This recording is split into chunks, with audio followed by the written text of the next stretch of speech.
La mayoría de los niños, sobre todo aquellos que se consideran los más inteligentes, crecen escuchando que deben perseguir sus sueños más grandes, que tienen que ponerse una meta, perseguirla, lograrla.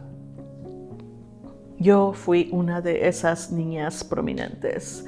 A los 16, 17 años, estaba entre los primeros lugares de mi generación, tomando las clases más avanzadas de inglés, ciencias y matemáticas, recibiendo elogios de mis profesores y con montones de folletos e invitaciones para visitar las mejores universidades del país. Todo esto me hacía sentir que mi futuro era muy prometedor. Al fin llegó mi último año de preparatoria y yo, muy ilusionada, compartí mis sueños y mis planes con mis padres. Pero nunca me di cuenta de la tristeza en sus sonrisas. Tampoco escuché el peso escondido detrás de sus palabras de aliento. Yo tenía en mente asistir a la Universidad Politécnica Estatal de California de San Luis Obispo. Yo tenía por sentado de que todo lo que yo emprendería tendría éxito como resultado. En mi inocencia no me percataba de ningún problema. Pero cuando se acercaba mi graduación, con honores, reconocimientos, altas calificaciones y cartas de recomendación en mano, el camino que yo creía seguro simplemente no existía. Poco a poco, las oportunidades que yo ya daba por hechas fueron desapareciendo una tras otra y las puertas que pensaba abiertas se fueron cerrando en silencio. De un día al otro, encontré que todos mis sueños se habían desmoronado. Solo entonces me percaté de la realidad, de que después de todo, aunque le echara ganas, aunque tuviera las mejores notas y grados necesarios, no había un lugar para alguien como yo. Todavía no salía de la prepa. Es más, todavía ni siquiera cumplía 18 años cuando la vida me dio un golpe duro y sin aviso. Y me quedé flotando, perdida en un mar inmenso de incertidumbre. Pero lo que yo no sabía era de que aún en medio de todo eso, había una fuerza mayor que ya estaba obrando en mi vida, una que yo ni siquiera podía ver. Y aunque a mis ojos todo parecía perdido, el cielo seguía atento, guiándome paso a paso en medio de una tormenta. Dios no se olvidó de mí.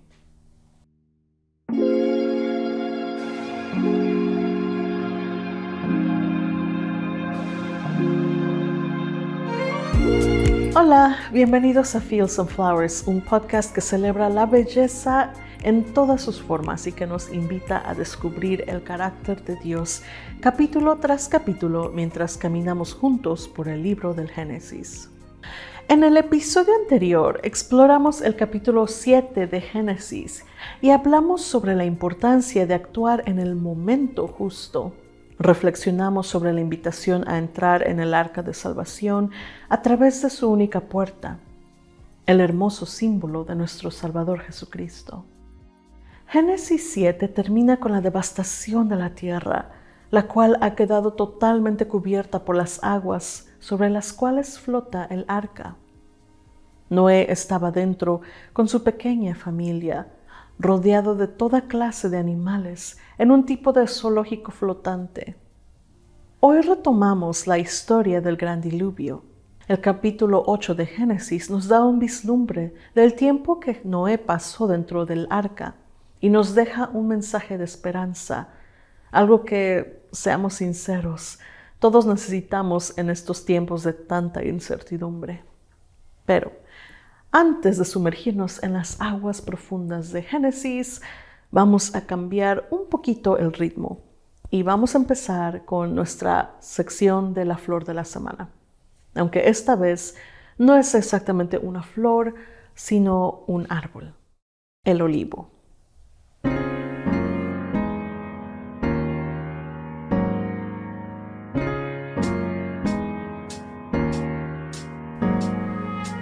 El olivo, Olea europaea, es originario de la región del Mediterráneo, Asia y África. A simple vista, los olivos no son árboles muy altos o imponentes, pero ¿qué importancia tienen? Se cultivan desde hace miles de años, mucho antes de los tiempos de Cristo, y junto con el trigo y la vid han sido alimento básico para generaciones. Y del fruto del olivo no solo se obtenía comida, su aceite se usaba en lámparas, se usaba en medicina, para hacer jabones y para el cuidado de la piel. El aceite de oliva es un portador extraordinario, pero hablaremos de sus propiedades especiales más tarde, al final del episodio. Por ahora, vale la pena detenernos a recordar. No es de casualidad de que en la historia de Noé sea una hoja de olivo fresca que traiga la primera promesa frágil de esperanza, una señal silenciosa de que la vida estaba regresando después del diluvio. Abramos juntos la escritura y descubramos cómo incluso en los símbolos más pequeños podemos vislumbrar el corazón fiel y amoroso del Señor.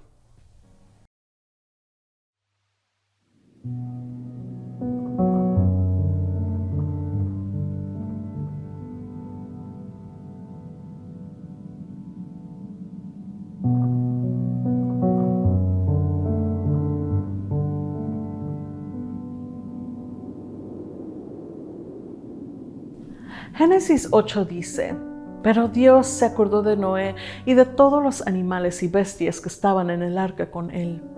Entonces Dios hizo pasar sobre la tierra un viento y las aguas disminuyeron. Se cerraron las fuentes del abismo y las cataratas de los cielos, y se detuvo la lluvia de los cielos.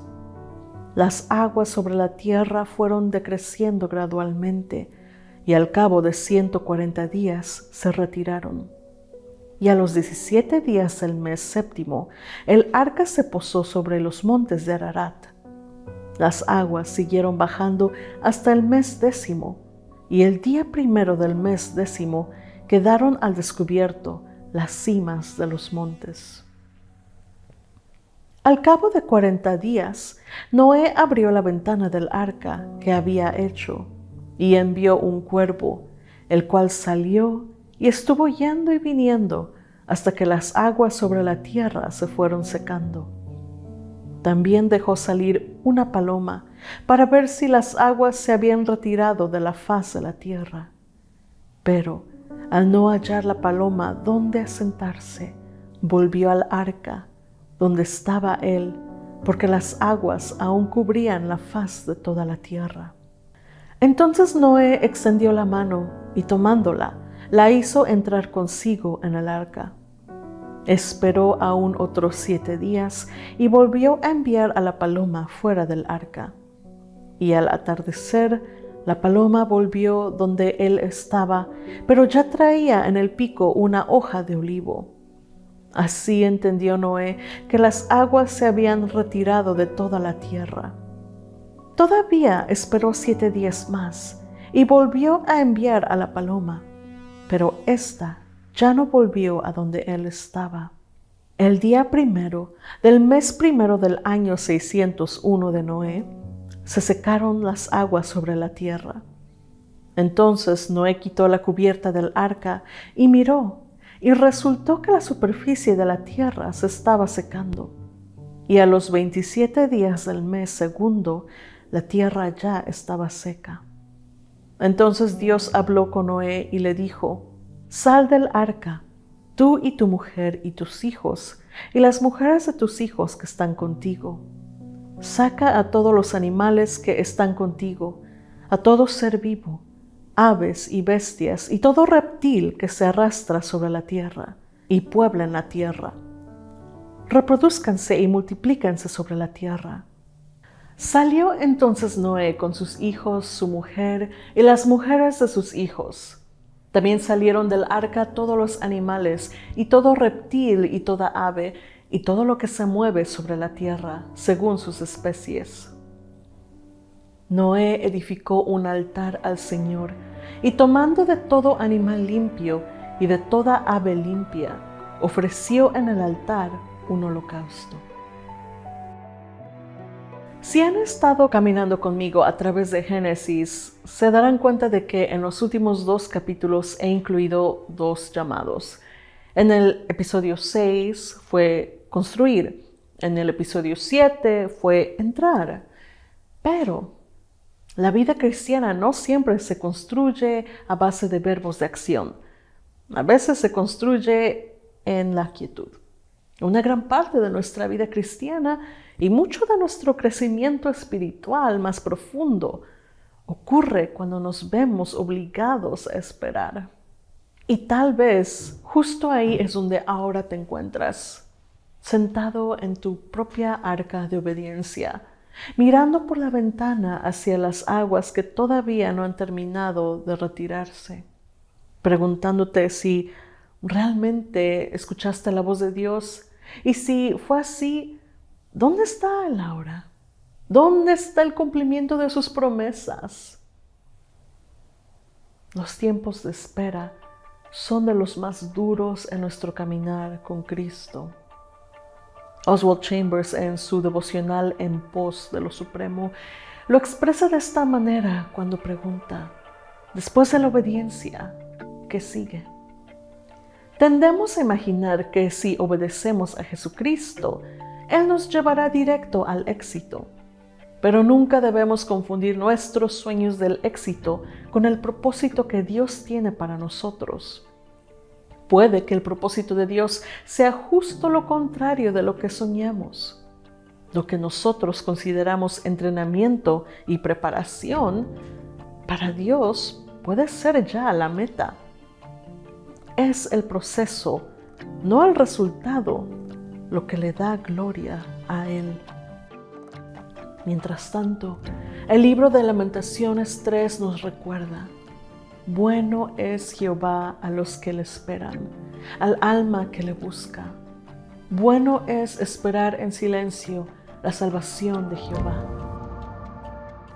Este proceso, este tiempo que tal vez el mundo vea como inactividad, no está perdido. El esperar en Dios es un acto santo de confianza. Y lo sé, es difícil, pero también es bueno y necesario. En la primera versión de este podcast, el episodio sobre este capítulo se escribió y se publicó justo en plena primavera del año 2020, en esas semanas de la pandemia de COVID en que todos nos encontramos aislados y encerrados en casa. En este episodio dije que nunca volvería a leer la historia del Arca de Noé sin maravillarme de que él pasara un año entero en confinamiento. Porque incluso yo, que soy introvertida de hueso colorado, encontré difícil estar encerrada tantas semanas seguidas. Desde entonces, la vida ha vuelto más o menos a la normalidad. O al menos, eso es lo que parece. Pero a veces yo me pongo a pensar, ¿realmente volvimos a la normalidad? ¿O simplemente cambió de forma nuestra crisis?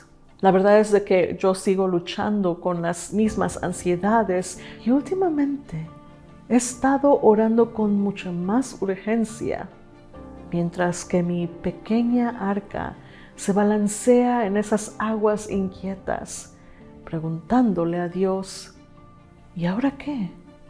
Porque verán, para mí y para muchas personas hoy en día, la amenaza no viene de un enemigo invisible recorriendo las calles y el aire acechando nuestro bienestar. Ahora viene de algo mucho menos impersonal, mucho más cercano y tangible. Yo nunca elegí esto. Nunca fue mi plan convertirme en una inmigrante indocumentada. ¿Quién lo haría?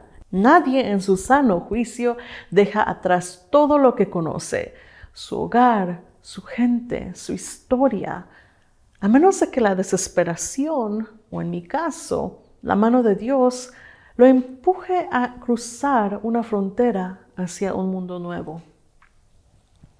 Yo amaba a este país. Es más, todavía lo amo, aunque últimamente siento que ese amor no ha sido correspondido. Cuando era niña, llegué a creer que Estados Unidos era un país que daba la bienvenida a personas como yo, inmigrantes, soñadores, trabajadores. Pero, como insinué antes en este episodio, había límites. Límites a lo que se me permitía hacer, límites a lo que se me permitía soñar. Yo sé que la inmigración puede ser un tema sensible para muchos, también puede ser polarizante, pero no estoy aquí para debatir políticas. Estoy aquí simplemente para dar testimonio de cómo la misericordia de Dios me alcanzó y cómo, sin importar dónde estés o qué cargas lleves, Él también te recordará a ti. Yo me enteré justo antes de graduarme que ir a la universidad iba a ser prácticamente imposible. Tenía todo lo necesario: las calificaciones, los premios, las cartas de recomendación, todo, excepto el estatus migratorio requerido para acceder a la matrícula estatal económica con la que había contado. Por primera vez en mi vida, después de casi una década de llamar a este país mi hogar, vi todo con muchísima claridad. Mientras que a la mayoría de los niños se les anima a perseguir sus sueños más grandiosos, para algunos niños, hijos de inmigrantes, atreverse a soñar se siente como invadir a un terreno prohibido.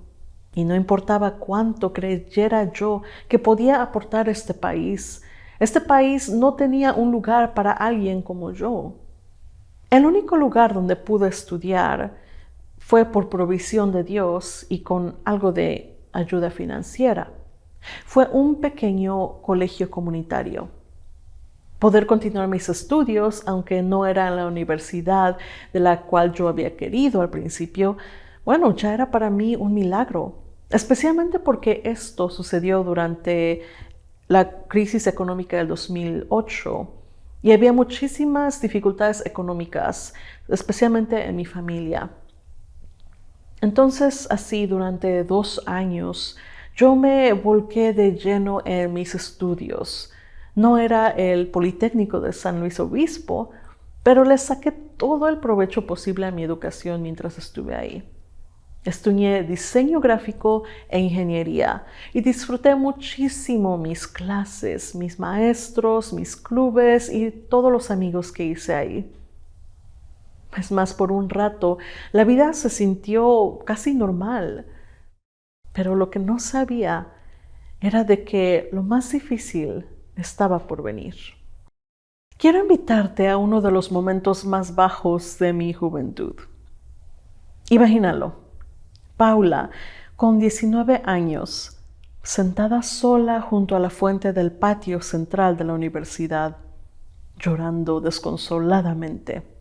Minutos antes, me habían llamado a la oficina de admisiones para decirme que me habían cancelado la ayuda financiera de la que había dependido esos 2 años. Resulta que había habido un error administrativo y ahora me exigían pagar de inmediato cada centavo que había utilizado. 2 años completos de matrícula cobrados al precio para no residentes. Eso era miles de dólares que yo no tenía.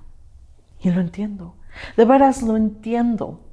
La mujer de la oficina que estuvo hablando conmigo solo estaba haciendo su trabajo. Pero, ¿saben? No hubo ni una pizca de simpatía o compasión en su trato. No mencionó opciones de financiamiento, no me ofreció recursos para estudiantes en situaciones de necesidad, recursos que descubriría después, cuando ya era muy tarde. Lo único que hubo fue un frío desprecio. Yo no era más que una ilegal a la que había que poner en su lugar. Pero ¿cómo se suponía que yo iba a reunir tanto dinero? Ni siquiera podía trabajar legalmente para ganar ese dinero, y aunque pudiera, me hubiera tomado muchísimo tiempo ganando el salario mínimo para apenas pagar una fracción de esa deuda. Mis papás ya estaban luchando, apenas lograban mantenernos a flote, y ahora tenía que decirles que necesitamos encontrar miles de dólares más para cubrir mi educación. Era totalmente imposible. Pero el peso más grande que cargaba ese día no era el miedo o la desesperanza, era la humillación. La voz de la mujer, cortante y fría, parecía resonar por toda la oficina de admisiones. Yo era una ilegal. No fue la última vez de que me señalaron por ser indocumentada, y ciertamente no fue la última vez que alguien usó esa palabra en público para reducirme a algo menos que un humano. Es más, con los años he formado una especie de callo. Ya no duele como dolió aquella primera vez. Después de vivir así por casi 30 años, es algo que aprendes a superar. Pero esa primera vez,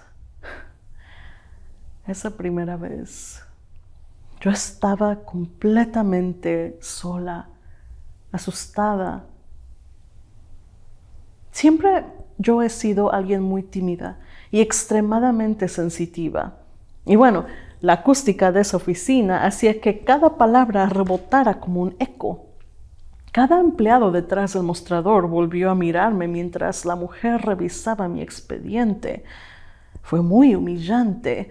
Sentí como si hubieran desollado mi alma, dejando al descubierto algo tembloroso y dolorosamente vulnerable dentro de mí, mientras que el mundo observaba, listo para compadecerse o burlarse o condenarme. Después de aquella escena en la oficina de admisiones, salí caminando a ciegas, sin rumbo fijo, sin saber a dónde iba. De alguna manera mis pasos me llevaron hasta la fuente del patio central de la universidad, y ahí finalmente me derrumbé en llanto. Las clases todavía no habían comenzado, y aunque era poco después de la hora del almuerzo, el campus estaba casi desierto, por lo cual estuve muy agradecida ese día, porque así yo podría llorar en paz, sin molestar a nadie ni que me viera nadie. Pero yo no sabía entonces de que sí había alguien que me estaba viendo, ahí sentada, sintiéndome invisible, avergonzada, olvidada, sintiéndome desafortunada, y que la vida estaba tan profundamente e injustamente en mi contra. Yo no sabía que el cielo prestaba atención, que incluso ahí, en lo más profundo de mi miedo y de mi humillación y mi angustia, Dios se acordaba de mí. Dios ya había puesto en marcha su respuesta a mi clamor de ¿y ahora qué? Quizás tú también estás en un lugar así en este momento, sentado en medio de tu propio duelo escondido, en tu desconcierto, preguntándote si acaso Dios te ve. Elegiste obedecer la voz de Dios, te moviste en fe y Él te guió paso a paso hasta llegar ahí donde estás. Hiciste todo lo que creíste que Él te pedía, y aún así ahora te encuentras encerrado en el arca, esperando y esperando, mientras los días se alargan y el silencio pesa más y más. Quizás las aguas están tardando más de lo que esperabas en retirarse. Pero escucha bien esto. Dios también se ha acordado de ti. Cuando la Biblia dice, pero Dios se acordó de Noé, la palabra usada en hebreo tiene un significado diferente al que entendemos en español. Se acerca más a reconocer o tener en presente. Dios reconoce la fidelidad de Noé. Eso es lo que se enfatiza en este pasaje. Salmo 139 nos recuerda: ¿sabes cuándo me siento y cuándo me levanto? Aún a la distancia me lees el pensamiento.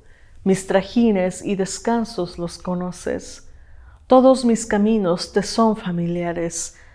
Aún no estaba la palabra en mi lengua, cuando tú, Señor, ya la sabes toda. La fortaleza no siempre se ve como movimiento o acción. A veces se manifiesta como quietud en la fe. Como dice el Salmo 27:14, aguarda a Jehová, esfuérzate y aliéntese tu corazón. Sí, espera a Jehová. A veces creo que imaginamos a la familia de Noé sentados en el arca como santos en vitrales, orando, cantando, esperando en paz. Pero seamos realistas, seguramente estaban muy ocupados limpiando los corrales, alimentando a las bestias, haciendo todo tipo de circo, maroma y teatro, cuidando todos los animales, espantando moscas, tratando de dormir en medio de un zoológico flotante. Estoy segura de que aún para el mismo Noé, la espera se sintió eterna. Aún después de que el arca se asentó sobre los montes, aun cuando podía ver las cimas de los cerros de alrededor de él, tuvo que seguir esperando. Sí, la espera fue incómoda y fue larga. Fue casi un año entero, rodeado por un mundo devastado por las aguas, encerrando en el arca sobre la que no tenía control. No había fama ni gloria en nada de esto, solo el deber diario de limpiar desechos de animales en medio de olores desagradables y de una rutina agotadora. Pero aún ahí, en medio de todo eso, Dios estaba presente. Igual tú, puedes estar hasta las rodillas en tareas un poco o nada glamorosas, tareas que se sienten totalmente mundanas: lavar platos, cambiar pañales, cuidar de alguien, presentarte cada día a un trabajo que parece no tener ningún propósito. Pero si lo haces en respuesta al llamado de Dios, si tu corazón está totalmente rendido a Él, estás pisando en tierra santa. Hay santidad en lo ordinario, en llegar fielmente para las tareas invisibles y poco reconocidas en la vida. Jesús mismo nos promete que nuestra fidelidad será grandemente recompensada en Mateo 25:21. Bien, buen siervo y fiel, sobre poco has sido fiel, sobre mucho te pondré. Entra en el gozo de tu Señor. Pero para algunos de ustedes, la espera es algo aún más profundo. No es solo la monotonía que involucra, sino el dolor que esta espera trae. Esperar mientras estás pasando pruebas es algo que pocos podemos aguantar sin la ayuda de Dios. Pero Dios tiene una promesa para ti. Recuerdo mi tristeza y soledad, mi amargura y sufrimiento. Me pongo a pensar en ello y el ánimo se me viene abajo. Pero una cosa quiero tener presente y poner en ella mi esperanza: el amor del Señor, que no tiene fin, ni se han agotado sus bondades. Cada mañana se renuevan. ¡Qué grande es su fidelidad! Esperar pacientemente a que Dios actúe, especialmente en medio del dolor y del sufrimiento, es tan importante como avanzar cuando Él nos llama. Noé nos enseñó esto con su ejemplo. No dio ni un solo paso fuera del arca, aunque el mundo a su alrededor ya se veía seco, hasta que Dios se lo ordenó. La paciencia en la vida cristiana es una forma de adoración, porque declara que el tiempo de Dios es mejor que el mío. Su promesa sigue en pie, aún en el silencio, aún en el dolor. Matthew Henry lo explica así: aún hasta los hombres más piadosos han llegado a pensar que Dios se ha olvidado de ellos, especialmente cuando sus aflicciones han sido largas y dolorosas. Pero aquellos que recuerdan a Dios ciertamente serán recordados por Él, sin importar cuán desolada o desconsolada sea su condición. Dios les ha señalado un tiempo y Él se acordará de ellos. Comparto esta parte de mi historia, no para causar lástima y mucho menos para empezar polémica, sino porque ocurrió en mi vida y ocurrió durante uno de mis momentos más bajos y solitarios, cuando yo más claramente vi a Dios actuar. Todavía estaba llorando cuando me di cuenta de que alguien se sentó junto a mí. Una mujer mayor con una bolsa de Chick-fil-A en la mano. Se me quedó viendo con preocupación mientras ella seguía comiendo en silencio su sándwich de pollo. Yo deseaba con todas mis ganas de que esta mujer se fuera y que me dejara sola, pero en vez de marcharse, me preguntó qué me pasaba. Vacilante y entre sollozos, yo le conté todo, y entonces la compasión, la empatía, la orientación que no había recibido de nadie dentro de la oficina de admisiones, finalmente llegaron por medio de ella. Me dio el nombre de la doctora Lindquist, la vicepresidenta de servicios estudiantiles del colegio. Me indicó exactamente dónde estaba su oficina y me dijo palabra por palabra lo que debía de decir. Luego, después de compartir conmigo parte de su almuerzo, por cierto, fue mi primer bocado de Chick-fil-A en mi vida, me envió a buscar la solución a mi problema. Yo estaba temblando, tenía el estómago hecho un nudo, pero ya no tenía nada que perder. Así que, después de agradecerle a esa mujer cuyo nombre tristemente olvidé y a quien nunca más volví a ver, me levanté y me encaminé una vez más al edificio de admisiones, buscando a la vicepresidenta. Yo no tenía cita. Era un manojo de nervios, un bulto de emociones, tartamudeando y balbuceando, con las manos sudorosas y temblorosas mientras estrechaba la mano de la doctora Lindquist. Yo le conté toda mi historia. Y de alguna manera, yo todavía no tengo idea cómo sucedió. La enorme deuda que yo tenía fue cancelada. Y no solo eso, sino que también mis clases para ese semestre fueron pagadas. Y además se me dieron vales para comprar todos los materiales y libros que necesitaría ese semestre. Pablo dice en Romanos 8:28, y sabemos que a los que aman a Dios, todas las cosas les ayudan a bien. Esto es, a los que conforme a su propósito son llamados. Cuando salí del edificio por segunda vez, solté un suspiro tan profundo que sentí que me iba a desmayar del alivio. Y ahí mismo, como lo hago ahora, alabé a Dios por su misericordia. Le di gracias por esta experiencia, aunque fue dolorosa y un trago muy amargo, porque me enseñó tantas lecciones. Y porque me permitió también ver su poderosa mano.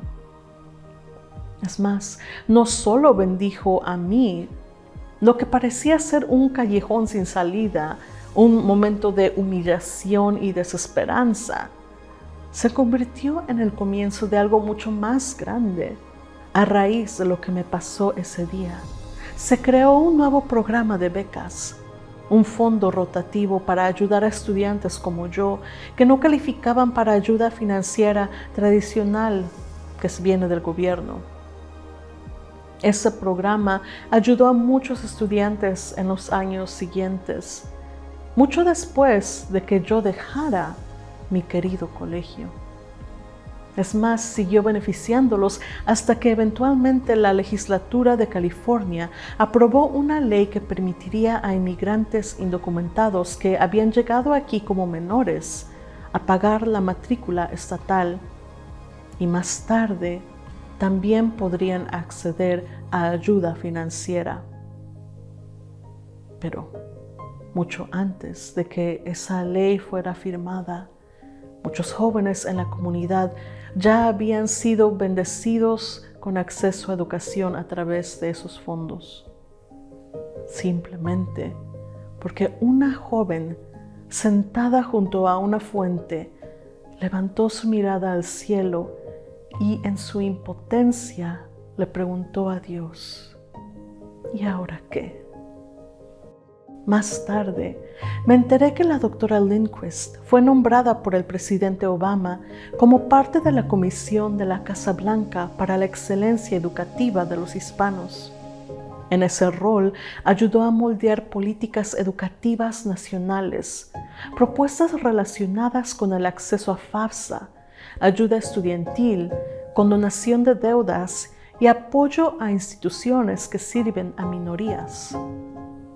A mí, en lo personal, me encantaría pensar que cuando dejó aquel pequeño colegio comunitario, se llevó con ella las historias de muchos estudiantes a quienes sirvió. Y quizá, también recordó mi historia mientras abogaba por estudiantes a nivel nacional. Querido amigo, querida amiga, estamos viviendo tiempos difíciles e inciertos. No pasa un solo día sin escuchar de personas arrancadas de sus familiares, llevadas lejos de repente y sin advertencia. Quizás tú mismo no estés en riesgo, gloria a Dios, pero estoy segura de que tienes amigos, vecinos o compañeros de trabajo que sí, que podrían contarte sus historias si no estuvieran tan ocupados tratando de cargar su miedo y su dolor solos y en silencio. Es aterrador, y si soy completamente honesta, también me da miedo a mí cuando me siento y me pongo a pensar en esto.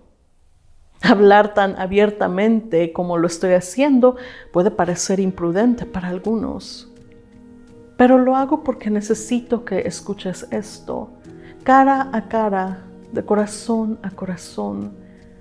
Quiero que sepas que puedes confiar en Dios. Tal vez tu temporada de espera no sea tan dramática o sea catastrófica, pero sigue siendo real en tu vida. Tú sigues esperando la respuesta de Dios. Quizá no te haga dudar de la existencia de Dios exactamente, pero como escribió C.S. Lewis en Una pena en observación, el verdadero peligro no es llegar a pensar que no hay un Dios, sino llegar a pensar cosas terribles acerca de Él. Lo que le temo no es concluir, así que no hay Dios, sino así es como realmente es Dios. En sí, la tentación que tenemos no es dudar de que Dios exista, sino es dudar de que Dios es bueno y que nos ama. Si alguna vez te has encontrado en este lugar, preguntándote si el silencio de Dios significa que te ha abandonado, por favor escucha esto. Porque yo te prometo, con la plena certeza de alguien que ha vivido casi 30 años como inmigrante indocumentada, trabajando muy duro en este país, pero también confiando día a día en Dios, no tienes que temer el ser abandonado, dejado a la deriva y en el olvido. Isaías 49, 15 al 16 nos da una promesa a la que aún los más olvidados pueden aferrarse. ¿Se olvidará la mujer de lo que dio a luz para dejar de compadecerse del hijo de su vientre? Aunque olvide ella, yo nunca me olvidaré de ti. He aquí, en las palmas de mis manos te tengo esculpida.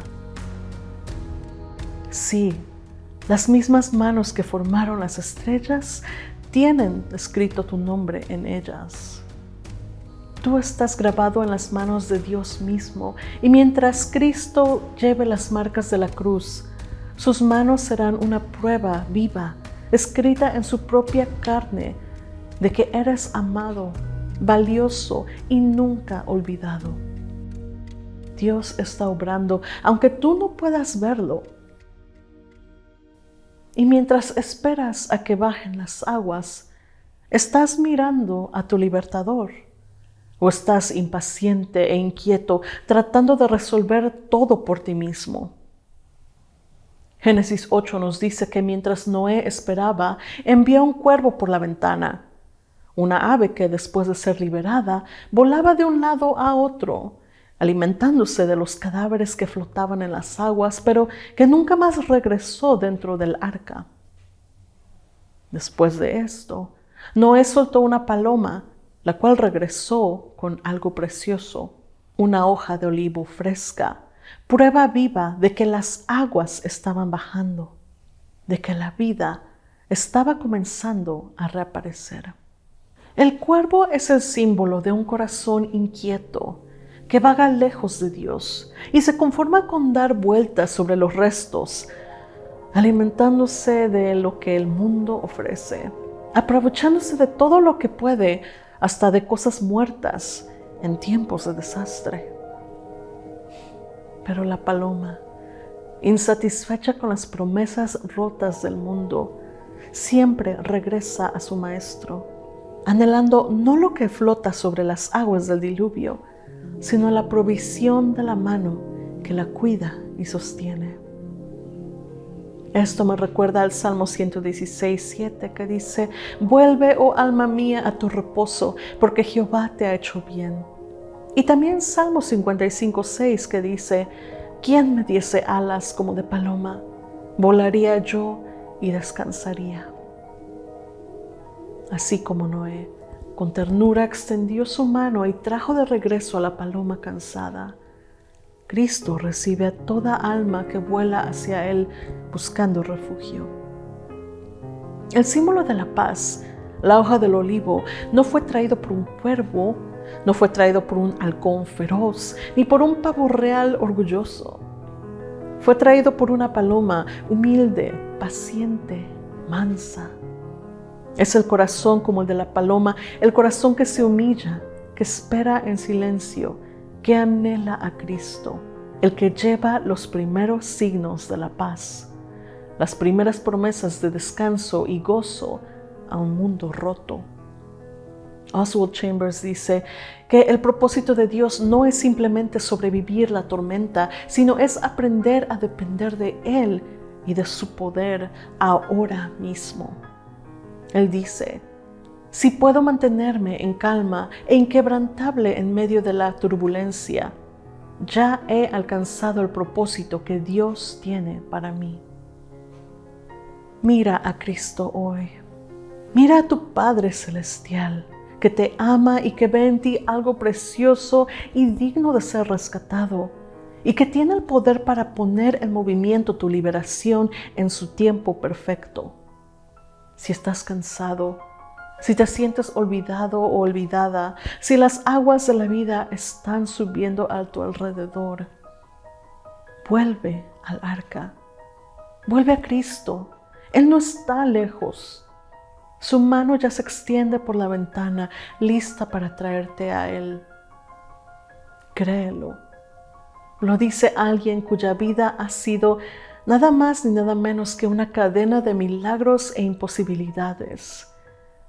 Dios jamás te fallará.